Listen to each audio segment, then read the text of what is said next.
સુધી તમે દાગીના ખરીદવાનું બંધ કરો અને બને ત્યાં સુધી તમે કોઈ જાતના ઇમ્પોર્ટ ગોલ્ડનું ના કરો. દેશને આની બહુ જરૂર છે, હુંડિયામણની જરૂર છે. અને તે વખતે પણ એમને અપીલ કરી હતી. 1965ની વાત કરું છું આપને.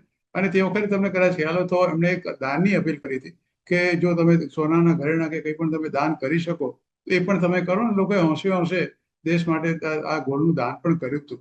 એટલે આ એક ગોળની જે પ્રથા છે એ ઘણા વર્ષોથી ચાલતી આવી છે ને it has been implemented very successfully. પણ તમે કહ્યું એ પ્રમાણે અત્યારે બીજું આપણે સરકાર પોતે પણ જેટલી બી સેન્ટ્રલ બેંક છે આખી વિશ્વની, એ તમે જુઓ છેલ્લા લગભગ 2, 2.5 કે 3 વર્ષથી systematically including China, even America, England, યુરોપના બધા દેશો સિસ્ટમેટિકલી એ લોકો ઇમ્પોર્ટ ગોલ્ડનું છેલ્લા કેટલાય સમયથી કરી રહ્યા છે. આપણે પણ કરી રહ્યા છે.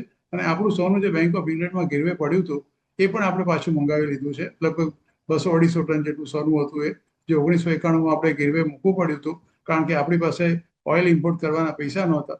એટલે ગીરવે મૂકીને આપણે ફોરેન એક્સચેન્જ લીધું હતું, એ પણ આપણે પાછું મંગાવી લીધું છે.